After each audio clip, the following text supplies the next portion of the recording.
लङ्घयते गिरिं यत्कृपातमहं वन्दे परिमानन्दमाधवम्। गुरुर्ब्रह्मा गुरुर्विष्णु गुरुर्देवो महेश्वरा, गुरु साक्षात् परं ब्रह्म तस्मै श्री गुरुवे नमः। सर्वे भवन्तु सुखिनः, सर्वे सन्तु निरामया, सर्वे भद्राणि पश्यन्तु मा कश्चित् दुःखभाग् भवेत्। कर्पूरगौरं करुणावतारं संसारसारं भुजगेन्द्रहारं सदा वसन्तं हृदयारविन्दे भवं भवानी सहितं नमामि। ओम शांति।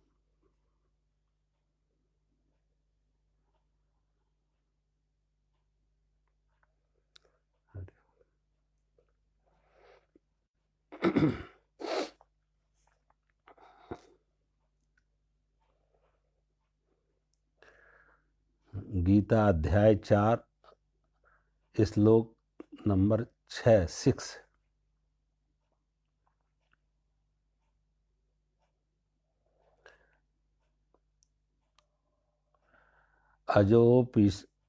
अजोऽपि सन् व्ययात्मात्मा भूतानाम् ईश्वरोऽपि सन् प्रकृतिं स्वामधिष्ठाय संभवामि आत्ममायया।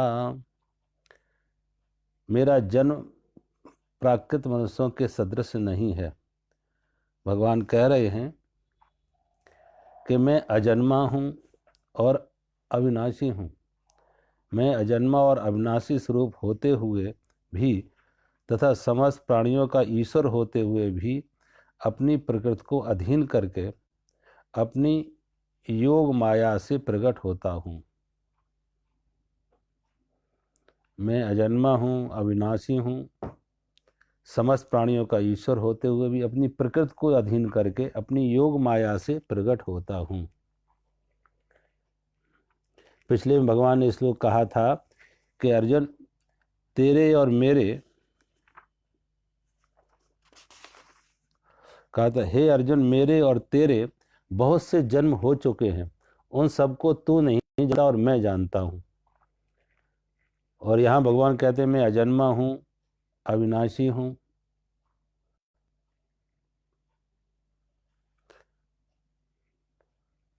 तो भगवान कहते हैं मैं अजन्मा अविनाशी हूँ। और अर्जुन को कहते हैं अर्जुन तुम्हें नहीं मालूम मेरे कितने जन्म हो चुके, लेकिन मुझे उनकी स्मृति है।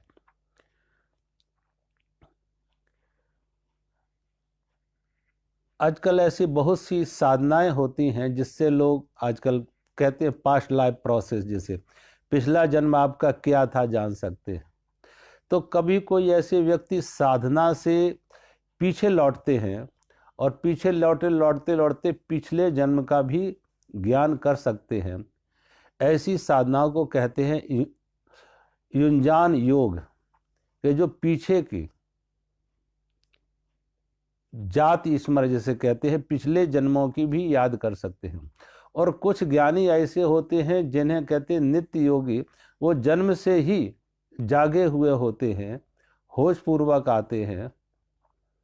कभी देखो आदमी मरने से पहले मूर्छा में आ जाता, जो मूर्छा में मरता है वो मूर्छा में ही जन्म लेता है, और जो होश पूर्वक मरता है वो होश पूर्वक जन्मता है। जिसने होश पूर्वक जन्म लिया उसका होश पूर्वक मौत हुई, और होश पूर्वक जिसकी मौत हुई और जो होश पूर्वक जन्मा। तो जो होश पूर्वक पूरी तरह सजग होके शरीर को त्यागते हैं, वो पिछले जन्म भी उन्हें याद रहते हैं।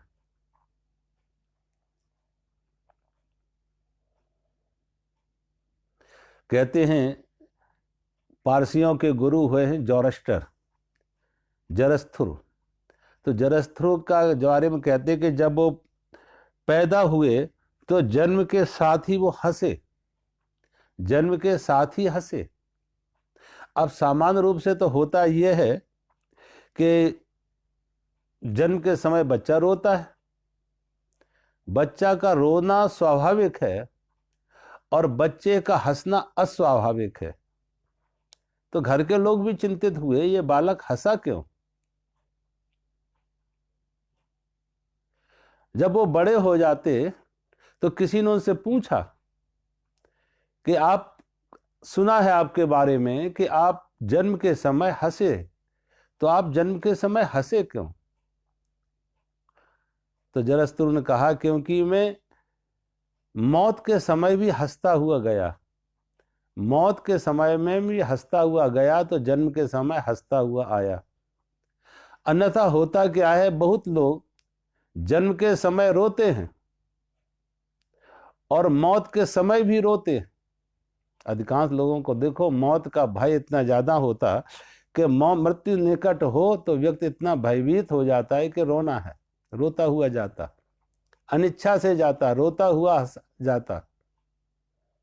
ऐसे बिल्ले कोई आत्मज्ञानी, जैसे कबीर जैसे आत्मज्ञानी कहेंगे कि जा मरने से जग डरे मेरे मन आनंद। कबीर ने कहा कि जा मरने से जग डरे मेरे मन आनंद। क्यों? कि मरने से ही पाएंगे पूर्ण परमानंद।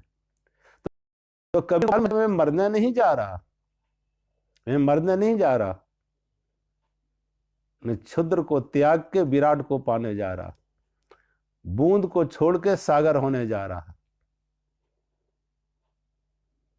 मरने से ही पाएंगे पूर्ण परमानंद। अब जब तक ये बूंद मिटने को राजी ना हो तो सागर कैसे बन पाएगी, और बूंद मिटने को राजी हो तभी तो सागर बनेगी। बूंद मिटी तो सागर बनी, सीमित खोया तो असीम बना, बूंद खोई तो सागर बनी। तो कबीर कह रहे कि ये बूंद खोने नहीं जा रही, मैं सागर बनने जा रही, इसलिए मुझे रोना नहीं है, खुशी है। जा मरने से जग डरे मेरे मन आनंद।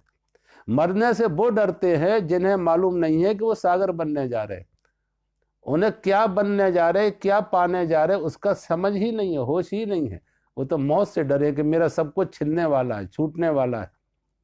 उन्हें यह मालूम नहीं है क्षुद्र छूटेगा तो विराट मिलेगा, बूंद छूटेगी तो सागर मिलेगा, और पदार्थ छूटेगा तो परमात्मा मिलेगा।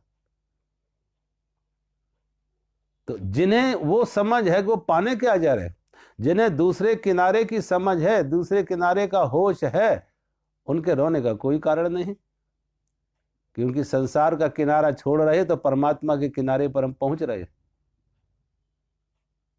संसार के क्षुद्र भोग छोड़ रहे हैं तो परमात्मा का परमानंद पाने जा रहे हैं। तो कबीर जैसे लोग रोते हुए नहीं मरेंगे, और जब कबीर जैसे लोग हंसते हुए मरेंगे तो हंसते हुए ही पैदा होंगे। आज सामान्य से व्यक्ति लोगों को देखो, हर आदमी मौत के नाम से डरा हुआ है। तो जरस्तुरु ने कहा कि मैं चूक हंसता हुआ मरा तो हंसता हुआ जन्म लिया। ऐसे ज्ञानी को कहते हैं, भगवान कहते हैं कि तेरे और मेरे बहुत जन्म हो चुके अर्जुन, लेकिन तुझे याद नहीं है, तुझे ज्ञान नहीं है, तुझे होश नहीं है उनका, मुझे उनका ज्ञान है, मुझे उनकी स्मृति है। और देखो भगवान यहां पे जो भगवान कह रहे हैं अगले श्लोक में कि मैं अजन्मा हूं, अविनाशी हूं। अब खाली भगवान कृष्ण ही अजन्मा अविनाशी नहीं है, अर्जुन भी उतना ही अजन्मा और अविनाशी है। जितने कृष्ण अजन्मा है, अविनाशी है, उतना ही अर्जुन भी अजन्मा और अविनाशी है। कृष्ण के अंदर जो चेतना है, कृष्ण के अंदर जो आत्मा है, वो अजन्मा है, वो अविनाशी है। और वही चेतना अर्जुन के अंदर भी है जो अजन्मा है, अविनाशी है। तो कृष्ण ने अपने को, कृष्ण का तादाद आत्मा के साथ है, कृष्ण का संबंध, कृष्ण का जोड़ आत्मा के साथ है। तो कृष्ण कह सकते हैं कि मैं अजन्मा हूं, कि मेरा जन्म नहीं हुआ, और मैं अविनाशी हूं कि जिसका जन्म नहीं तो उसकी मौत नहीं। जो उसका जन्म उसका मौत, जन्म और मृत्यु दो सिरे हैं, दो किनारे हैं, एक ही रस्सी के दो छोर हैं। जन्म हुआ तो मौत निश्चित है। लेकिन भगवान कृष्ण कह रहे हैं कि मैं अजन्मा हूं, तो वो अविनाशी भी है, जिसका जन्म नहीं उसकी मौत नहीं। अगर अर्जुन को भी समझ आती तो अर्जुन भी कह सकता था कि मैं भी अजन्मा हूं और मैं भी अविनाशी हूं, लेकिन अर्जुन का तादाद, अर्जुन का संबंध, अर्जुन का जोड़ शरीर के साथ है। और शरीर है तो शरीर का जन्म है, शरीर की मृत्यु है, शरीर में जन्म मृत्यु जरा व्याधि, बीमारी भी आएगी, बुढ़ापा भी आएगा। कृष्ण कह सकते हैं कि मैं अजन्मा हूं, मैं अविनाशी हूं। और भगवान कहते हैं मैं अजन्मा हूं, मैं अविनाशी हूं और समस्त प्राणियों का ईश्वर होते हुए भी भगवान कहते हैं मैं सभी का ईश्वर हूं। जीव और ईश्वर में यह फर्क है। क्या फर्क है? कि जीव जो है वो माया के अधीन है, योग माया के अधीन है जीव, और योग माया ईश्वर के अधीन है। बस इतना फर्क है। योग माया ईश्वर के अधीन है और जीव माया के अधीन है। ईश्वर स्वतंत्र है और उसके अधीन होकर माया काम करती है। मनुष्य परतंत्र है, वो योग माया के अनुसार कर्म करता है। लेकिन जो ज्ञानी हो गया, आत्मज्ञानी हो गया, वो भी माया से मुक्त हो जाता है। शरीर का है, प्रारब्ध है, जब तक रहेगा। वो कहते, भगवान कहते अपनी योग माया से मैं प्रकट होता, अपनी प्रकृति को अधीन करके। एक बार मेरे एक मिलने वाले, हम जहां बैठे थे कहीं, तो उन्होंने एक अपने नौकर को बुला के कहा कि मेरी इस मोटरसाइकिल में पेट्रोल डला के ले आओ, मोटरसाइकिल में पेट्रोल डला के ले आओ। जिस व्यक्ति को भेजा वो 1 घंटा लगा दिया। पेट्रोल पंप ज्यादा से ज्यादा आधा किलोमीटर पे, लेकिन उसने 1 घंटा लगा दिया। क्यों?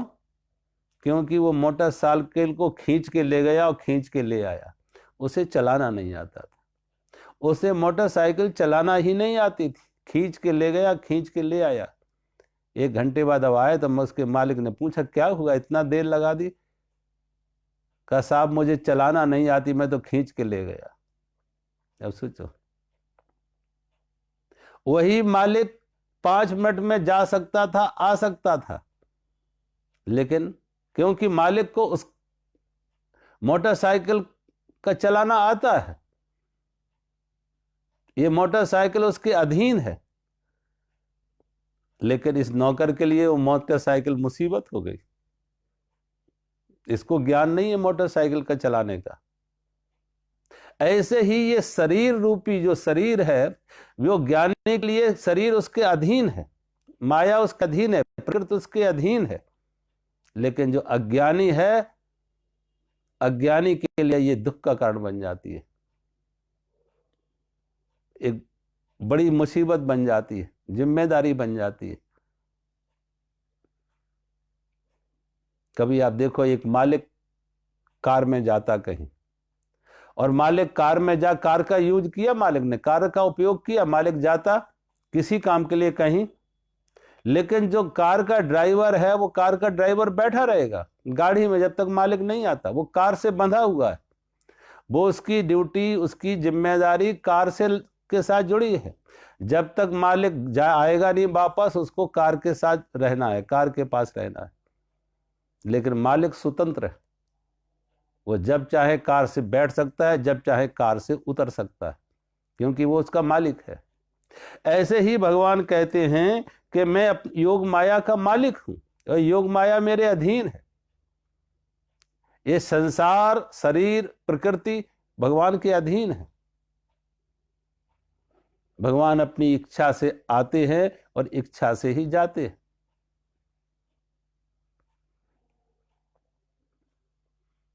और जब वो जाते भी हैं तो उन्हें ये नहीं कि वो जाते हैं, जाने का उन्हें कोई दुख नहीं है, क्योंकि उन्हें मालूम है कि मैं नहीं जा रहा हूं, ये शरीर जा रहा है।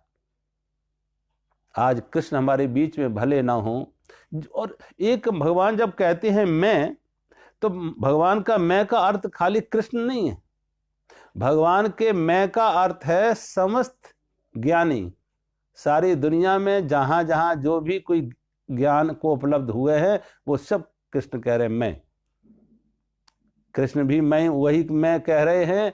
वही कृष्ण राम में थे, वही कृष्ण बुद्ध में थे, वही कृष्ण महावीर में थे, वही कृष्ण मोहम्मद में थे, वही कृष्ण कबीर में, नानक में। कोई फर्क नहीं। जो जाग गए जीवन में, सबका जागना एक जैसा। देखो जीवन में कोई जागे, 100 आदमी सोए हुए, और सोए हुए आदमी एक अलग अलग स्वप्न देखेंगे, लेकिन जब जाग गए तो जागना एक जैसा है। स्वप्न अलग अलग होंगे, स्वप्न अलग अलग होंगे, जागना एक जैसा होगा। ऐसे ही जो जागे हुए हैं, जो ज्ञानी हैं, वो सब एक तरह के। हाँ, ये अलग बात है कि वो कहाँ पैदा हुए, किन लोगों के बीच में पैदा हुए, किन लोगों के बीच में उन्होंने अपनी बात कही। लोग अलग हैं, समय अलग है, भाषा अलग है।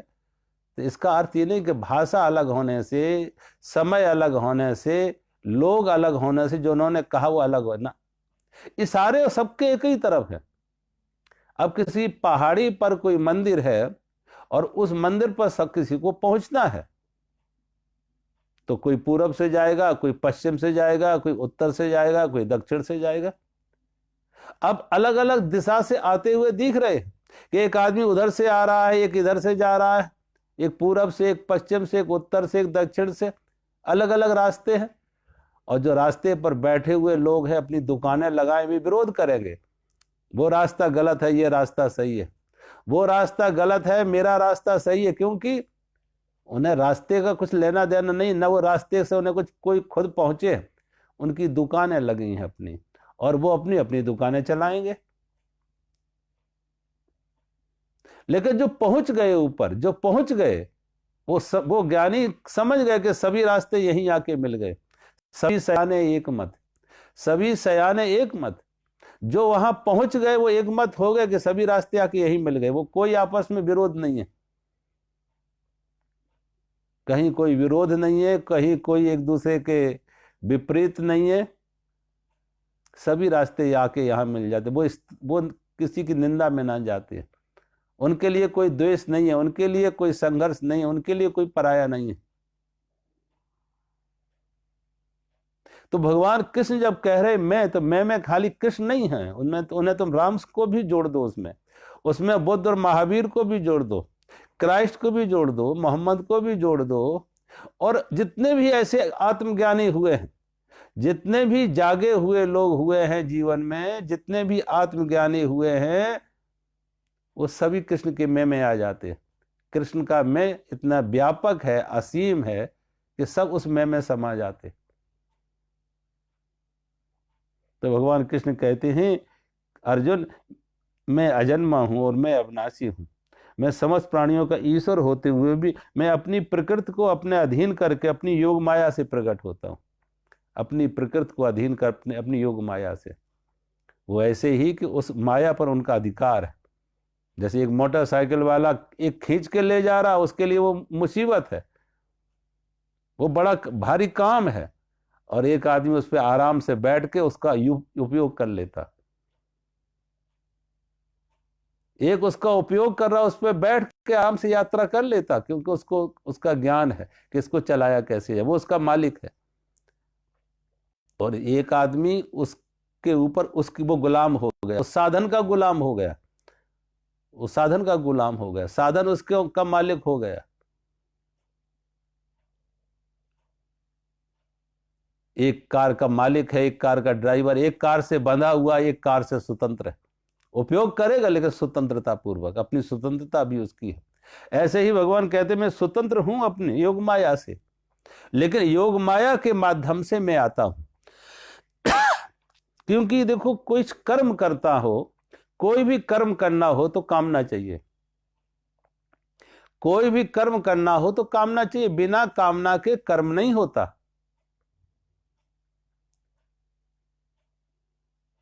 अब भगवान कहते हैं, और देखो कामना दोनों तरह की होती है, एक व्यक्तिगत स्वार्थ की, सुख की, भोग की, एक परमार्थ की, लोक कल्याण की। एक आदमी की कामना है लोक कल्याण की, परमार्थ की, जनहित की, परोपकार की। दूसरे की कामना क्या है? अपने भोगों की, अपने धन की, अपने मान की, अपने पद की, अपने अहंकार की तृप्ति। अब जो अपने अहंकार को तृप्त करने के लिए धन मान पद प्रतिष्ठा की कामना करता है, वो बंधन बन जाता। और जो लोक कल्याण के लिए कामना करता है और कर कर्म करता है, वो उसके लिए योग बन जाता है।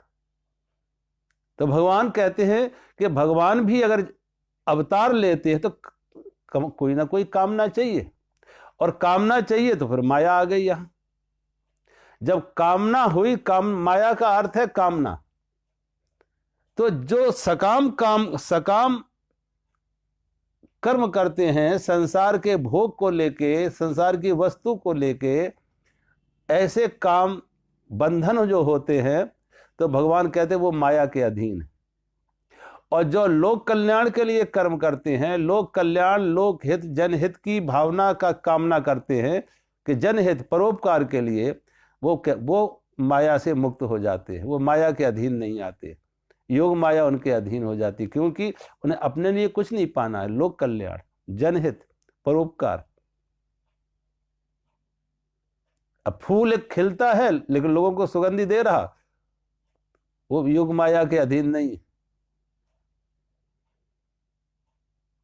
जहां जहां व्यक्ति लोक कल्याण और माया के अधीन है, तो उसका उतना ही अर्थ है कि वो स्वेच्छा से आ रहा है, उस पर उसका अधिकार है। भाई किसी चीज का अगर हम उपयोग कर सकते हैं, दुरुपयोग भी कर सकते हैं, अगर उसको हम जानकारी है, अगर उसकी जानकारी है, उसका ज्ञान है हमें, तो जिसका दुरुपयोग हो सकता उसका उपयोग भी हो सकता। किसी कार से हम पूरब जा सकते, पश्चिम भी जा सकते, एक दुर्घटना भी कर सकते, एक अपनी मंजिल तक भी पहुंच जा सकते। चलाना आना चाहिए। तो एक तो योग माया का उपयोग करते हैं लोक कल्याण के लिए, उनके लिए योग माया बंधन नहीं होती है। और जो अपने भोगों के लिए माया का उपयोग करते हैं, कामनाओं का उपयोग करते हैं, उनके लिए माया दुख का कारण हो जाती है। तो भगवान कहते हैं मैं अपनी योग माया से आते हैं, और भगवान ने कामना करते हैं, कामना से ही तो भगवान का कर्म होगा। तो भगवान आते क्या है? कामना का कारण क्या है उनका? कामना का कारण क्या है? भगवान के अवतार लेने का कारण क्या है? परित्राणाय साधूनाम यदा यदा ही धर्मस्य ग्लानिर्भवति भारत अवुत्थानम अधर्मस्य तदात्मानं सृजामहम्। भगवान कहते हैं हे भारत, अर्जुन, जब जब धर्म की हानि और अधर्म की वृद्धि होती है, जब जब धर्म की हानि और अधर्म की वृद्धि होती है, तब तब ही मैं अपने रूप को रचता हूं, अर्थात साकार रूप से लोगों के सम्मुख प्रकट होता हूं। यदा यदा ही धर्मस्य ग्लानिर्भवति भारत, जब जब धर्म की हानि होती है, अधर्म बढ़ता है, धर्म की हानि होती है और अधर्म की वृद्धि होती है, तब तब ही भगवान कहते हैं कि मैं प्रकट होता हूं। यदा यदा ही धर्मस्य, जब जब धर्म की हानि हो, अधर्म बढ़े। अब धर्म अधर्म क्या है? देखो, जितनी ज्यादा, सिर्फ इतना ही है कि एक आदमी सोए सोए जिंदगी को जी रहा है, एक जरा होश में जी रहा है। एक स्वप्न में है, एक जाग गया है। एक स्वप्न में है और एक जाग गया है। जो स्वप्न में है, बेहोशी में है, मूर्छा में है, उसकी आसक्ति, उसकी दौड़, उसका क्रियाकलाप, उसकी आपाधापी, उसका सारा कुछ किस लिए है? धन चाहिए, मान चाहिए, वस्तु चाहिए, व्यक्ति चाहिए। तो वो उनमें सुख खोज रहा है, संसार की वस्तु व्यक्ति में, धन मान में सुख खोज रहा है, तो उसकी दौड़ उस तरफ होगी। और जब उसकी दौड़ उस तरफ है, तो फिर क्या होता कि कैसे भी धन मिले, भाई एन कैन प्रकार कैसे भी धन मिले, धन शुद्ध साधनों से मिले, अशुद्ध साधन से मिले, पाप से मिले, अनर्थ से मिले, चोरी से मिले, डांके से मिले, झूठ से मिले, धन मिले, पद मिले। जो धन और पद की दौड़ में हैं उनके लिए साधन गौड़ है, साध मुख्य है कि हमें धन मिले, पद मिले, उस पद तक कैसे भी पहुंचे, उस धन तक कैसे ही पहुंचे। इस सारी दुनिया में देखो, जो लोग धन और पद की दौड़ में रहे, कितने बड़े से बड़े अपराध नहीं किए उन्होंने, कितने बड़े से बड़े अपराध, किस लिए? धन, पद। लेकिन उन्हें यह मालूम नहीं, ना धन का साथ गया ना पद साथ में गया। सिकंदर भी मरा, सिकंदर ने अपराध खूब किए, हत्याएं खूब की, हिंसा बहुत की, अधर्म खूब किया, लेकिन धन साथ गया, वो कुर्सी साथ गई। तो भगवान कहते हैं जो इस तरीके से विषय आसक्त होते हैं, संसार में आसक्त होते हैं, व्यक्ति और वस्तु पदार्थ के प्रति आसक्त होते हैं, वो व्यक्ति ना मालूम कितने कितने तरह के अपराध करेंगे, अन्याय करेंगे, क्योंकि उनका सुख उनमें है। कोई भी देख लो, जिस जिसको तुमने बुरा कहा, इतिहास ने जिन्हें जिन्हें बुरा कहा, अपराधी कहा, अधार्मिक कहा, जरा उनको देख लो, उन्होंने कौन सा धर्म किया? उन्होंने हत्याएं की तो किस लिए? किसी कुर्सी के लिए, धन के लिए, मान के लिए, भोग के लिए। अगर उन्होंने कहीं ना कहीं हत्याएं भी की तो किस लिए? धन के लिए, मान के लिए, पद के लिए, प्रतिष्ठा के लिए। क्योंकि देखा, जो उनके धन के में अवरोध खड़ा कर रहा है, उनके पद में अवरोध खड़ा कर रहा है, उसे नष्ट करो, उसे मारो, क्योंकि उन्हें धन चाहिए, उन्हें पद चाहिए। अब जो अवरोध में आर कर डाल रहा है, बाधा डाल रहा है, उसे, उन बाधाओं को हटाओ, उन व्यक्तियों को हटाओ मार्ग से, तो अधर्म की करेगा व्यक्ति।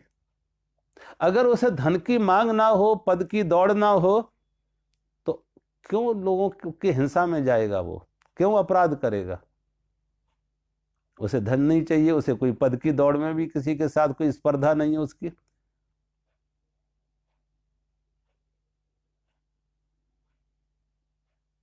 और सही माने में देखो, असल में वही ऐसे व्यक्ति ही स्वतंत्र हैं, वो मुक्त हैं, वो सही अर्थों में बादशाह हैं। जब स्वामी राम अपने को बादशाह कहते हैं कि स्वामी राम बादशाह हैं, स्वामी राम तीर्थ, तो किसी ने उनसे एक बार पूछा कि आप अपने को बादशाह क्यों कहते हैं? बादशाह के साथ फौज होनी चाहिए, बादशाह के साथ उसका खजाना होना चाहिए। कहाँ है खजाना आपके पास? आपके पास तो मात्र 2 वस्त्र और कोई साधन नहीं, 2 वस्त्र और आप बादशाह। और कहाँ है आपकी फौज? स्वामी रामतीर्थ से जब पूछा कहाँ है फौज, कहाँ है खजाना, तो स्वामी रामतीर्थ ने कहा, खजाने की जरूरत मुझे इसलिए नहीं क्योंकि मेरी कोई कामना नहीं है, मेरी कोई मांग नहीं है, मेरी कोई चाह नहीं है।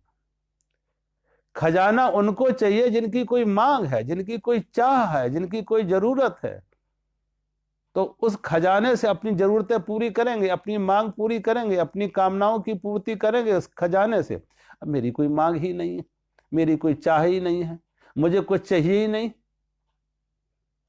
और कहाँ है फौज आपकी? कहा मेरा कोई शत्रु नहीं है। फौज होना चाहिए जिनका कोई शत्रु हो, जिन्हें किसी से भय हो, जिनका किसी से वैर हो। मेरा किसी से वैर नहीं है, मुझे किसी से भय नहीं है, मेरा कोई शत्रु नहीं, तो हम फौज को क्या करेंगे? चाह मिटी चिंता मिटी मनुआ बेपरवाह, चाह मिटी चिंता मिटी मनुआ बेपरवाह, और जिनको कछ नहीं चाहिए सोई सहंसा है।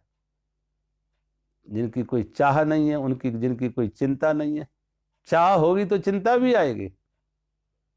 चाह मिटी चिंता मिटी, क्योंकि चाह है, धन पाया है, छूट ना जाए, चिंता भी होगी, भय भी होगा कि जो मिला है वो कोई चोर छिना ना ले, राजा छीन ना ले, तो चिंता भी होगी। जो पाया, जो धन पाया, पद पाया, प्रतिष्ठा पाई, जो पाया वो छूट ना जाए, तो भय भी होगा, चिंता भी होगी। तो चाह मिटी चिंता मिटी, ऐसे महापुरुष जिनकी कोई चाह ना है, उनकी कोई चिंता भी नहीं। और मनुआ बेपरवाह, उनके मन में कोई आसक्ति नहीं, कोई दुख नहीं, कोई क्लेश नहीं।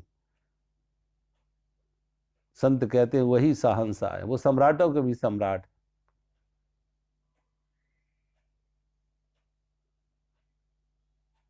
तो भगवान कहते हैं यदा यदा ही धर्मस्य ग्लानिर्भवति भारत है, धर्म की रक्षा के लिए ये अब अधर्म किनसे बढ़ता, ऐसे लोग जिनके अंदर संसार की आसक्ति है वो अधर्म की तरफ जाएंगे, और जिनके अंदर काम नहीं है, क्रोध नहीं है, लोभ नहीं है, मोह नहीं है, अहंकार नहीं है, वो धर्म की तरफ जाएंगे। धर्म अधर्म अपने में कोई सत्ता नहीं है। धर्म अधर्म जब पृथ्वी पर आएंगे, जमीन पर आएगा, तो किसी के माध्यम से कोई ना कोई माध्यम बनेगा। किसी के हृदय में अधर्म बैठ गया तो अधर्म के काम करेगा, लोभ बैठा, क्रोध बैठा, काम बैठा, अहंकार बैठा, वो अधर्म की तरफ ले जाएगा। और जिसके अंदर लोभ नहीं है, क्रोध नहीं है, मोह नहीं है, अहंकार नहीं है, उसके अंदर धर्म पैदा हो गया, वो धर्म के काम करेगा। तो भगवान कहते हैं धर्म की रक्षा के लिए आते हैं, धर्म की स्थापना के लिए। यदा यदा ही धर्मस्य ग्लानिर्भवति भारत है अभ्युत्थानम अधर्मस्य, कि जब जब धर्म की हानि होती है अधर्म की वृद्धि होती है। अधर्म की वृद्धि का अर्थ है कि अधार्मिक लोगों की वृद्धि होती है। अधर्म की अर्थ है कि अधार्मिक लोगों की। और अधार्मिक लोग कौन? जिनकी वृत्ति संसार की है, जिनकी मांग संसार की है, जिनकी वस्तु, व्यक्ति, धन, मान, पद, प्रतिष्ठा जो इस दौड़ में है, जिनके अंदर काम है, क्रोध है, लोभ है, मोह है, अहंकार जिनके अंदर है, और इसकी पूर्ति के लिए जो संसार में आतुर है पाने के लिए, तो वो अधर्म के रास्ते पर जाएंगे। तो ऐसे लोगों को जिनके अंदर अधर्म बैठा हुआ है, तो उस अधर्म की को मिटाने के लिए जो अधर्म की वृद्धि होती है, अधर्म की वृद्धि का अर्थ है कि लोग अधार्मिक होते हैं, और धर्म की वृद्धि का अर्थ है कि जिनके अंदर से धर्म खत्म होता जा रहा है। आज देखो, आज की स्थिति तो आप देख लो कि जो आज के तथाकथित साधु कहो, संत कहो, धर्म प्रचारक कहो, उनके अंदर भी वही धन और मान की तृष्णा है। धन और मान की तृष्णा वहां भी है। पहले लोग विज्ञापनों के द्वारा व्यापार चलाते थे। पहले लोग विज्ञापनों के द्वारा, एडवर्टाइजमेंट के द्वारा, विज्ञापनों के द्वारा व्यापार चलाते थे। आज व्यापार से ज्यादा विज्ञापन धर्म के क्षेत्र में। धर्म भी धंधा बन गया। अब वो धर्म नहीं रहा, वो धंधा बन गया कि विज्ञापन के द्वारा ज्यादा से ज्यादा लोगों को आकर्षित करें अपने साथ, और उनसे वही मिलेगा, धन मिलेगा, मान मिलेगा। इसलिए देखो, कथाओं जो कथाएं आजकल चैनलों पे आती हैं, वो कथाओं से पहले अकाउंट नंबर देंगे कि ये अकाउंट नंबर है, ये बैंक है, ये अकाउंट नंबर है, इसमें पैसे डालो, और हजार हजार तरह के बहाने करके कोई वृद्ध आश्रम के लिए मांग रहा है, तो कोई गौशाला के लिए मांग रहा है, तो किसी लंगर के लिए मांग रहा है, कितने कितने बहाने करके, कितने कितने कारण बना के, लेकिन यथार्थ में उनके अंदर वो उनके लिए धंधा है। क्योंकि जब लाखों लाखों रुपए एक भागवत कथा किसी को करानी हो 7 दिन की, और किसी चैनल पे देना हो, तो कम से कम 7-8 लाख रुपए चाहिए। सोचो, 7 दिन की भागवत कराने का वो चैनल पे देना हो, किसी साधना चैनल, किसी चैनल पे, तो 7-8 लाख रुपए देने होंगे। अब ये 7-8 लाख रुपए कौन खर्च करेगा? जो 7-8 लाख वही खर्च करेगा जो 50 लाख कमाएगा। जो 50 लाख कमाएगा वो 7-8 लाख खर्च करेगा। तो अब वो उनके लिए धंधा है। अब उन्हें धार्मिक कहोगे कि उनके अंदर धर्म बैठा है, परोपकार के लिए कर रहे हैं, ये धन के लिए कर रहे हैं, प्रतिष्ठा के लिए कर रहे हैं, पद के लिए कर रहे हैं, यश के लिए कर रहे हैं।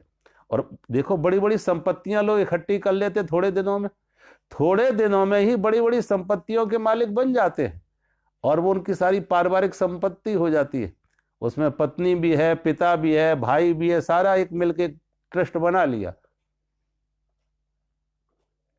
तो भगवान कहते ऐसे लोग, धर्म का हानि का अर्थ है कि जो आज के तथाकथित, उनके लिबास तो धर्म के हैं, उनके लिबास तो धर्म का है, धर्म गुरुओं का है, धर्म प्रचारकों का है, लेकिन अंदर वही बैठा हुआ धर्म, अंदर वही बैठा है लोभ, अंदर वही बैठा है मोह, अंदर वही बैठा अहंकार।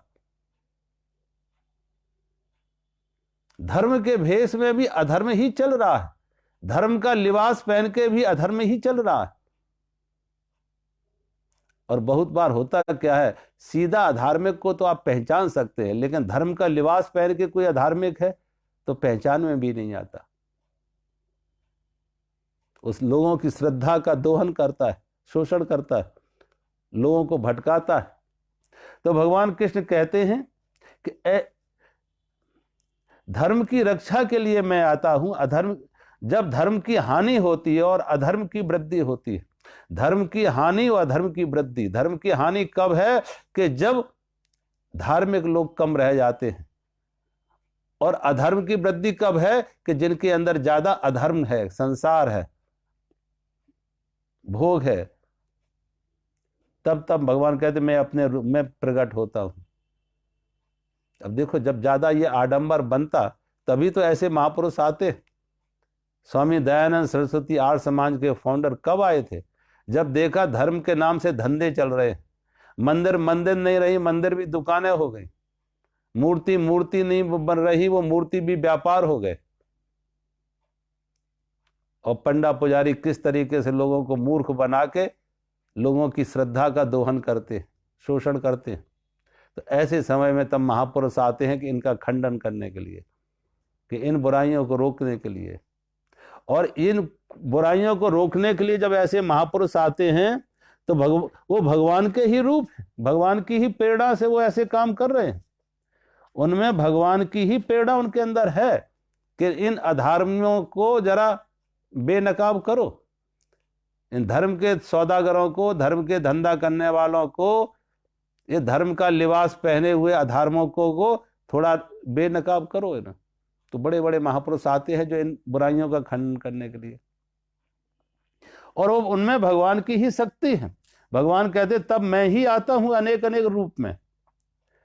परित्राणाय साधूनाम विनाशाय च दुष्कृताम, परित्राणाय साधूनाम विनाशाय च दुष्कृताम, धर्म संस्थापनार्थाय संभवामि युगे युगे। क्योंकि साधु पुरुषों का उद्धार करने के लिए और पाप करने वालों का विनाश करने के लिए और अच्छी धर्म की अच्छी स्थापना के लिए करने के लिए मैं युग युग में प्रकट होता हूं।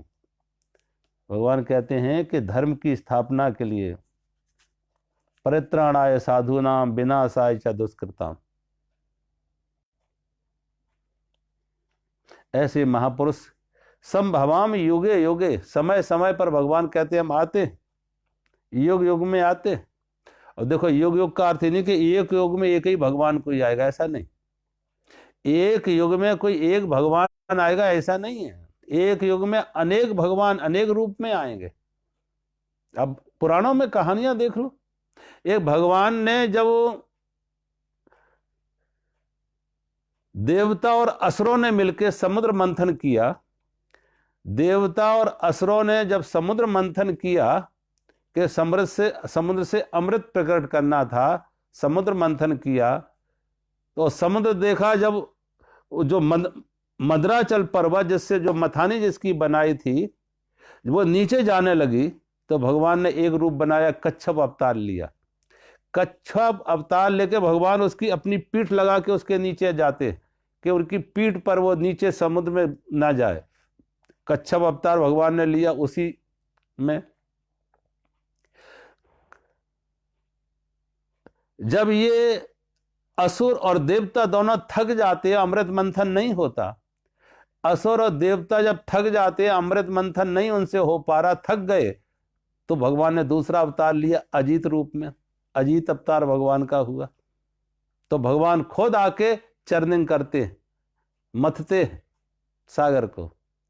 और फिर जब अमृत प्रकट हुआ, तो जब अमृत प्रकट हुआ तो अमृत को लेने के लिए देवता और राक्षस लड़ने लगे। देवता कहते हम लेंगे, असुर कहते हम लेंगे।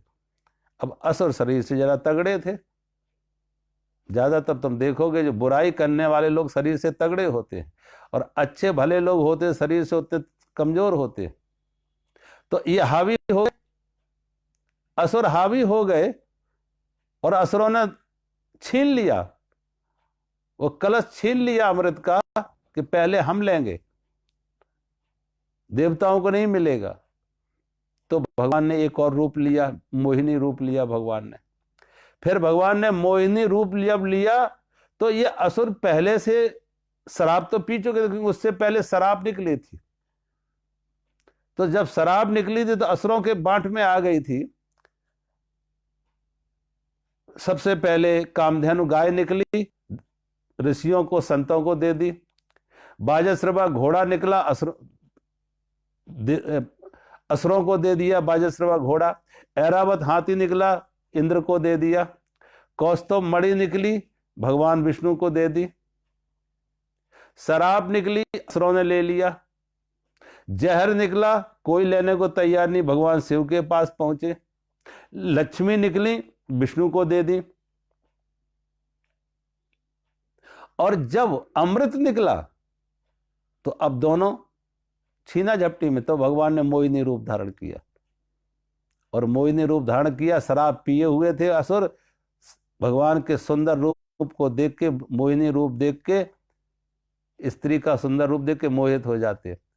और कहा देवी जी आप निर्णय कर दो, आप निर्णय कर दो, ये किसको पहले। भगवान ने कहा ऊपर ऊपर का अच्छा नहीं है, अंदर का ज्यादा अच्छा है, नीचे का ज्यादा अच्छा है।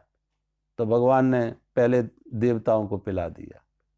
कुछ लोग कहते हैं भगवान ने पिलाया नहीं, भगवान ने एक शर्त रखी कि हाथ पे एक लकड़ी बांधेंगे, जो हाथ झुके नहीं, लकड़ी बांधेंगे। जब हाथ के ऊपर लकड़ी बांध दी तो हाथ तो झुकेगा नहीं। तो अमृत में हाथ तो डाल सकते हैं, लेकिन अमृत को मुंह तक कैसे लाए, हाथ झुकेगा नहीं, लकड़ी बंधी हुई है। तो देवता असुरों को पहले खड़ा किया, लेकिन असुर अमृत पान ना कर सके, क्योंकि हाथ झुका ना सके, तो अमृत पान करने से वंचित रह गए। फिर वही नियम भगवान ने देवताओं के लिए भी रखा कि देवताओं के हाथ पे भी लकड़ी बंधी है। तो असुर खुश हो रहे थे कि अगर मैं नहीं पी सका तो ये भी नहीं पी सकेंगे, क्योंकि ये भी हाथ नहीं झुका सकते हैं, लकड़ी इनके हाथ में भी बंधी है। लेकिन देवताओं ने क्या किया कि खुद ना पी के आमने सामने वाले को पिला दिया, आमने सामने वाले को पिला दिया। खुद ना, हाथ झुका नहीं सकते हैं लेकिन सामने वाले को पिला सकते हैं। और ऐसे देवताओं ने अमृत पान कर लिया। जो खुद खाते हैं वो असुर बन जाते हैं, और दूसरों को जो खिलाते हैं वो संत बन जाते हैं, वो देवता बन जाते हैं। असुर और देवता में यही फर्क है कि देवता वह है जो मिल बांट के खाए, दूसरों को पहले खिलाए, और असुर वो है जो पहले अपने लिए, मुझे पहले, मुझे पहले। असुर नहीं पी पाते अमृत, और देवता पी लेते कि एक दूसरे को पिला के पी जाते, एक दूसरे को पिला के। तो भगवान ने एक ही समय में 3 अवतार लिए, एक ही समय में। इसलिए भगवान कहते हैं कि मैं समय समय पे अवतार लेता हूं, और किस लिए? धर्म की स्थापना के लिए। और असल में जब भगवान आते हैं धर्म की स्थापना के लिए कम आते हैं, संतों के उद्धार के लिए ज्यादा आते हैं।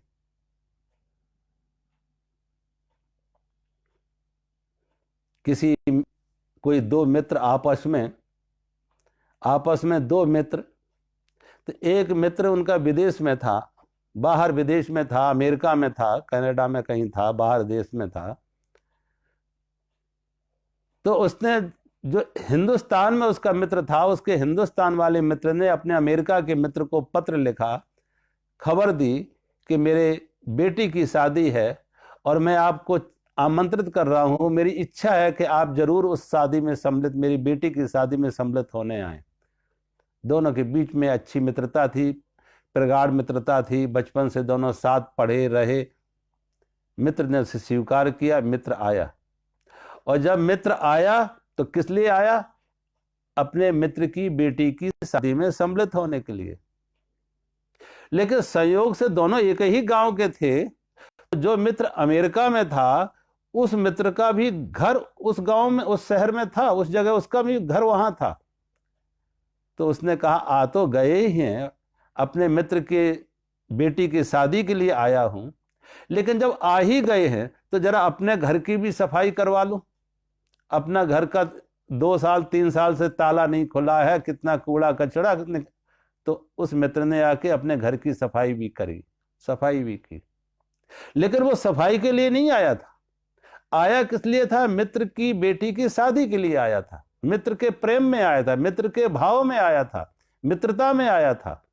लेकिन जब आ ही गया तो चलो एक काम ये भी साथ में, घर की सफाई भी कर लो। ऐसे ही भगवान का अवतार होता है, भगवान की करुणा संतों के लिए। भगवान का अवतार का कारण है संत, संतों के लिए आते हैं। लेकिन जब भगवान कहते हैं आ ही गए हैं, तो ये अधर्म का कुछ कचड़ा भी हटा दो, ये अधर्म का कचड़ा भी हटा दो, इन आतताइयों को भी हटा दो। और देखो भगवान आते हैं युग युग में, समय समय पे ऐसी आत्माएं आई हैं। मैं कल कह रहा था कोई भी साधु साधु बनता, कोई भी संत संत है, तो ऐसा नहीं उसकी एक ये पहली यात्रा है। कई कई जन्मों से पिछली यात्रा उसकी चलती आ रही, कई कई जन्मों की यात्रा है उसकी। भगवान बुद्ध का जब जन्म हुआ तो कहते हिमालय का एक योगी भगवान बुद्ध के दर्शन करने आता।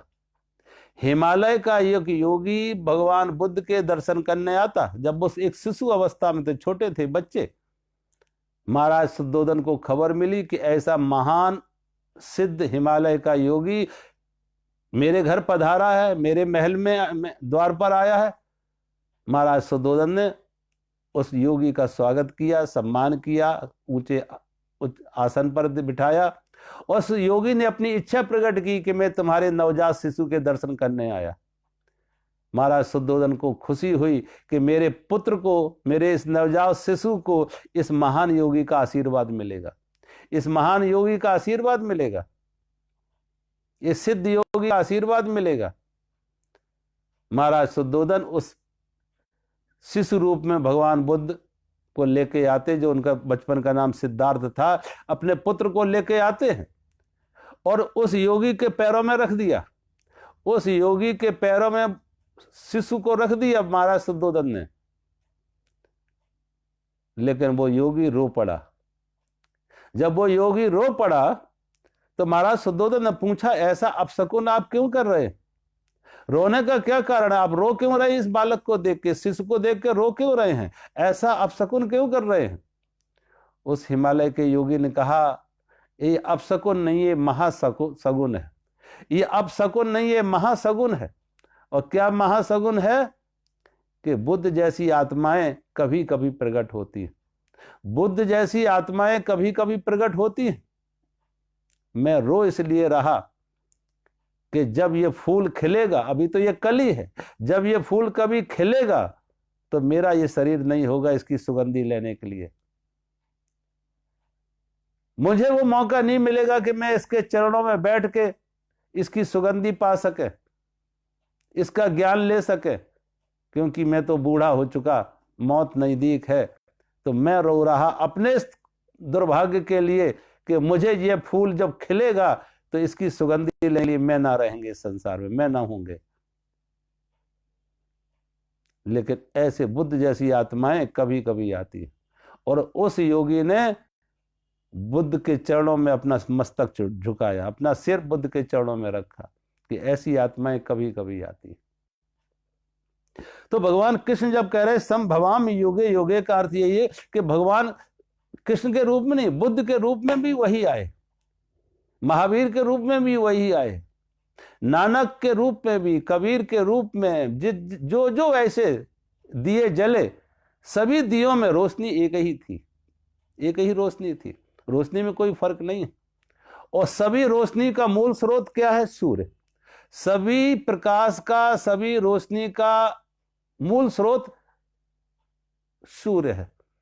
तो जहां भी दिया जला, वो दिए की लौ, दिए अलग अलग होंगे दिए अलग अलग होंगे लेकिन रोशनी अलग अलग नहीं होगी।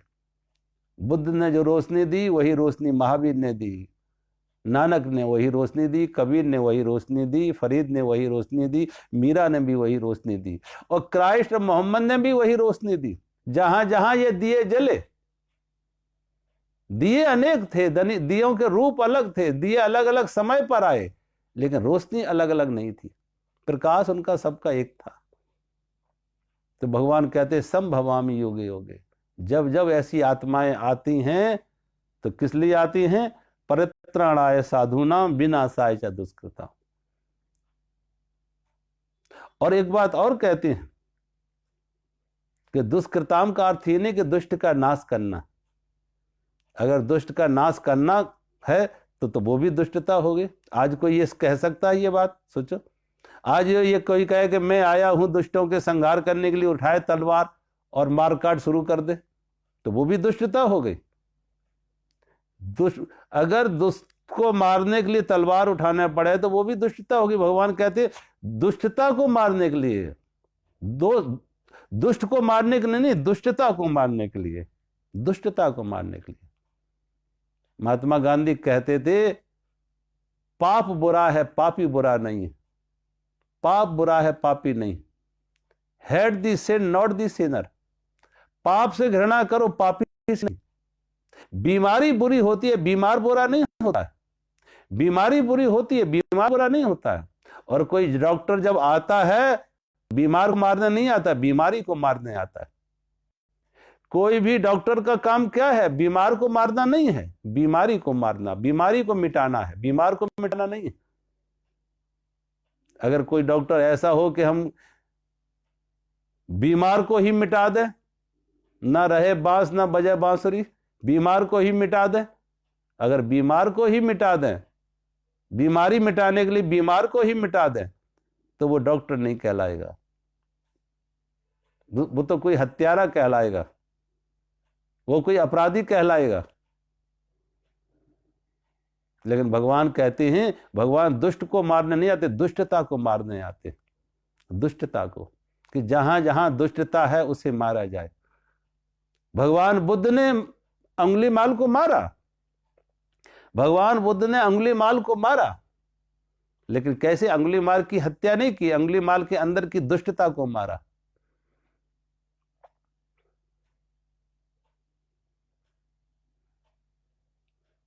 भगवान बुद्ध के समय में अंगुलीमाल नाम का एक डाकू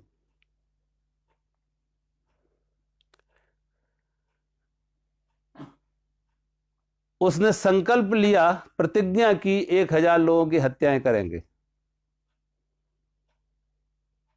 और जिसकी हत्या करता उसकी छोटी अंगुली काटता, जिसकी भी हत्या करता उसकी छोटी अंगुली काट के और एक धागे में पिरो के माला बना ली, और नाम पड़ गया उसका अंगुलीमाल। 1000 लोगों को मारता है तो रोज गिन लेता है, जैसे कोई माला फेरता है इसलिए वो भी माला फेरता और गिन लेता कितने मार दिए, कितने और रह गए। जिसकी हत्या करता उसकी अंगुली, छोटी अंगुली काट के माला बना लेता, अंगुलीमाल। 999 की हत्या कर दी। दिन में एक बार उसकी मां उसके लिए भोजन लेके आती थी, तो उसने अपनी मां से भी कह दिया कि मां तुम मेरे पास मत आ। अब मेरे मन में इतनी हिंसा है, इतनी ईर्ष्या है, इतना क्रोध है कि मैं हो सकता अब तेरी ही हत्या कर दे इस माला को पूरा करने के लिए, इसलिए तुम मत आ, कहीं मेरे हाथों तेरी भी मौत ना हो जाए। मां भी डर जाती, आना जाना बंद कर दिया। और बरसों बरसों तक वो रास्ता सुनसान पड़ा रहा, बरसों बरसों तक। जंगल के उस रास्ते से कभी कोई यात्री, कभी कोई रास्तागीर नहीं निकला कि ये वो रास्ता है जिस पे अंगुलीमाल रहता है। इस जंगल में रास्ता सुनसान पड़ा रहा, और जंगल में उस रास्ते पर कभी कोई ना गया। राजा ने भी अपने सिपाही बैठा दिए कि लोगों को सावधान करें, आगाह करें कि इस रास्ते में मत जाओ, बड़ा खतरा है, खतरा है इस रास्ते पर। दुर्दांत डाकू अंगुलीमाल रहता है। बरसों बरसों तक सूना पड़ा रहा। एक दिन भगवान बुद्ध अपने भिक्षुओं के साथ निकल रहे थे तो संयोग से मैं उस रास्ते की तरफ वो मुड़ जाते। जब वो उस रास्ते की तरफ मुड़ जाते तो भगवान बुद्ध के भिक्षुओं ने कहा भगवान बुद्ध से, आप इस रास्ते पर मत जाओ, इस तरफ मत जाओ, खूंखार डाकू रहता है। जब कहा इस रास्ते पर मत जाओ, खूंखार डाकू है, बड़ा दुष्ट है, दुर्दांत है, तो भगवान बुद्ध ने कहा ना, वो बहुत दुखी है, वो बहुत दुखी है, मुझे उससे मिलना है। भगवान बुद्ध ने अब भिक्षुओं की बात ना सुनी, उस रास्ते पर मुड़े तो राजा के सिपाहियों ने रोका कि महाराज कृपया करके आप इस तरफ मत जाइए। भगवान बुद्ध ने कहा नहीं, वो बहुत दुखी है, मुझे उससे मिलने जाना है। भगवान बुद्ध ने राजा के सिपाहियों की बात ना सुनी, आगे बढ़ते गए। दूर टीले पर बैठे हुए अंगुलीमाल ने देखा, ना मालूम आज किसकी मौत मेरे पास लेके आ रही है। दूर से ही चिल्लाया, लौट जाओ अन्यथा मेरे हाथों मारे जाओगे, लौट जाओ अन्यथा मेरे हाथों मारे जाओगे। भगवान बुद्ध उसकी बात सुनी अनसुनी की और आगे बढ़ते जाते, और आगे बढ़े तो फिर वो चिल्लाया, लौट जाओ अन्यथा मेरे हाथों मारे जाओगे। भगवान ने फिर भी उसकी बात अनसुनी की, और जब निकट पहुंचे तो चिल्लाया, लौट जाओ अन्यथा मेरे हाथों मारे जाओगे। तो भगवान बुद्ध ने कहा, ये तो समय बताएगा कौन किसके हाथों मरता, ये तो समय बताएगा कौन किसके हाथों मरता। अंगुलीमाल ने जब ये सुना तो बहुत खिलखिला के हंसा कि इस आदमी को देख के लगता है इसने कभी कीट पतंगे को भी कोई क्षति नहीं पहुंचाई होगी, कोई कष्ट नहीं पहुंचाया होगा, और मुझे चैलेंज कर रहा है, चुनौती दे रहा है कि समय बताएगा कौन किसको मारता है। इस बीच में भगवान बुद्ध अंगुलीमाल के नजदीक आ जाते। भगवान अंगुलीमाल ने अपने म्यान से तलवार निकाली, भगवान बुद्ध के सामने तलवार लिए खड़ा। भगवान बुद्ध ने देख अंगुलीमाल, अब तू मुझे मारने जा रहा है, और मरते हुए व्यक्ति की अंतिम इच्छा पूरी की जाती है, क्या तू मेरी अंतिम इच्छा पूरी नहीं करेगा अंगुलीमाल? जब कहा क्या तू मेरी अंतिम इच्छा पूरी नहीं करेगा अंगुलीमाल, तो अंगुलीमाल ने पूछा, बताओ क्या तुम्हारी अंतिम इच्छा है? भगवान बुद्ध जिस वृक्ष के नीचे खड़े थे, देखा कितनी सुंदर फूलों से भरी हुई ये वृक्ष और इसकी डालियां, तो कहा एक डाली मुझे तोड़ के दे दे। तलवार के हल्के झटके से अंगुलीमाल ने एक डाल काटी, भगवान बुद्ध की तरफ बढ़ाई। जब भगवान बुद्ध की तरफ बढ़ाई तो भगवान बुद्ध ने कहा, अंगुलीमाल मेरी आधी इच्छा पूरी हुई, आधी और रहेगी, इसे भी पूरी कर दे। अंगुलीमाल ने कहा, बताओ क्या वो आधी है? कि इस डाल को फिर उस वृक्ष के साथ लगा दो, इस डाल को फिर उस वृक्ष के साथ लगा दो, जोड़ दो। अंगुलीमाल ने कहा, यह कैसे होगा? जो डाल एक बार कट गई उसे जोड़ने का कोई उपाय नहीं, जो डाल एक बार कट गई उसे जोड़ने का कोई उपाय नहीं। भगवान बुद्ध ने कहा, अंगुलीमाल अगर तू जोड़ नहीं सकता तो काटने का तेरा क्या अधिकार? और जिसे तू जीवन नहीं दे सकता उसे मौत देने का तेरा क्या अधिकार है? जिसे तू जीवन नहीं दे सकता उसे मौत देने का तेरा क्या अधिकार?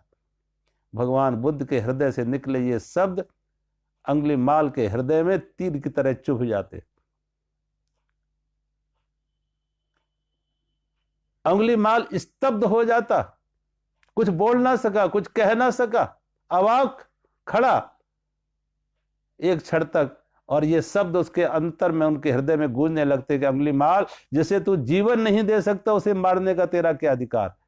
जिसे तू जीवन नहीं दे सकता उसे मारने का तेरा क्या अधिकार? उसके हृदय में गूंजने लगे।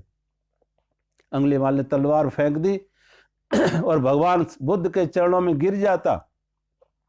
इतना रोया कि उसके अंदर की क्रूरता, अंदर की हिंसा, अंदर का वैर, अंदर की कठोरता उसके आंखों के आंसू बनकर पिघल जाती, निकल जाती। अंगुलीमाल ने जब सिर उठाया तो भगवान बुद्ध से कहा, आपने ठीक कहा, मैं आपको नहीं मार सका, आपने मुझे मार दिया। मैं आपको नहीं मार सका, आपने मेरे अंदर के वैर को, मेरे अंदर की क्रूरता को, मेरे अंदर की हिंसा को आपने मार दिया। और भगवान बुद्ध आगे आगे पीछे पीछे अंगुलीमाल भगवान बुद्ध का शिष्य बन जाता। यहां पे भी भगवान कहते हैं कि मैं आते हैं साधुओं को उद्धार के लिए, दुष्टों के संहार के लिए। दुष्टों का संहार नहीं, दुष्टता का संहार, और साधुओं का उद्धार नहीं। अगर साधुओं को भी किसी का उद्धार कराना पड़े, भगवान को कष्ट देना पड़ेगा, तुम मेरे उद्धार के लिए आओ ना। साधु कहेगा मेरे उद्धार की तुम्हें जरूरत नहीं। साधु वही है जो अपने उद्धार के लिए नहीं, साधु दूसरों के उद्धार के लिए, परोपकार के लिए साधु आता है। साधु का जीवन परोपकार के लिए होता है। उद्धार उनका होता है जो साधु के भेष में असाधु है, जो साधु के भेष में असाधु है। लिबास साधु का है लेकिन अंदर असाधुता है, अंदर पाखंड है, अंदर अहंकार है, अंदर लोभ है, अंदर मोह है, अंदर क्रोध है। तो भगवान इनके उद्धार के लिए, इन्हें भी सुधारने के लिए आते कि इस असल में साधु नहीं, सही साधुता का बात बताने के लिए, सही साधुता का ज्ञान कराने के लिए कि साधु भेष में भी असाधु हैं। अन्यथा साधु तो दूसरों का उद्धार करता है। अगर भगवान ये कहे मैं डॉक्टरों के इलाज के लिए आना पड़ता, वो बात नहीं है, तो फिर वो डॉक्टर नहीं है, नाम का डॉक्टर होगा। जैसे आज नाम के चतुर्वेदी होते हैं, त्रिवेदी होते हैं, नाम तो उनके त्रिवेदी है, चतुर्वेदी हैं, लेकिन उन्हें यह भी मालूम नहीं 4 वेद क्या है, 3 वेद क्या है। नाम के झूठे नाम ओढ़ रखे हैं, झूठे लिबास ओढ़ रखे, झूठा अहंकार ओढ़ रखा है।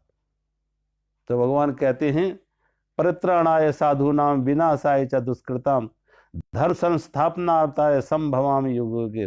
धर्म की स्थापना के लिए समय समय पर भगवान का अवतार होता है, और न मालूम भगवान किस रूप में आए।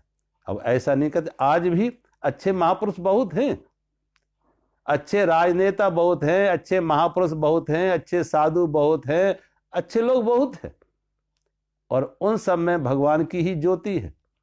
उन सब महापुरुषों में, चाहे वो राजनेता हों, चाहे वो कोई धर्म गुरु हों, धर्म प्रचारक हों, वो किसी धर्म के हों, किसी संप्रदाय के हों, और दुनिया के किसी भी कोने में हों, लेकिन उस सब में वो ज्योति उसी परमात्मा की है, प्रकाश उसमें सब में उसी परमात्मा का है। तो परमात्मा अनेक अनेक रूपों में, अनेक अनेक समय पर परमात्मा ऐसे आते हैं उस अंधकार को मिटाने के लिए, और वो ज्योति जलती है, ना मालूम किस रूप में, किस कहाँ पे जले। आज भी आप अपने भारत में देखें कितने अच्छे लोग हैं। मोदी जैसे राजनेता, ये राजनेता नहीं है, ये परमात्मा की ज्योति इनमें जल रही है, संत हैं, ये संत हैं, मोदी जैसे राजनेता। ऐसे संतों में भी बहुत अच्छे अच्छे संत हैं जो निस्वार्थ भाव से, सेवा के भाव से, परोपकार के भाव से सेवा के काम कर रहे हैं, परोपकार के काम कर रहे हैं। लेकिन उन्हें कोई यश की मांग नहीं है, कीर्ति की मांग नहीं है, लोकेशना नहीं है उनके अंदर, न लोकेशना है न वित्तेषणा है, लेकिन वो प्रकाश दे रहे हैं, ज्योति जल रही है, अंधेरा अपने कम से कम अपने आसपास का अंधेरा मिटा रहे, खुद जले, और जो खुद जल के दूसरों को रोशनी दे। अपने लिए नहीं, वो दूसरों के लिए जीते हैं, परोपकार के लिए जीते हैं। तो आज हम इसे यहीं विराम करते हैं। मेरा सभी को बहुत बहुत प्रणाम। हरि ओम।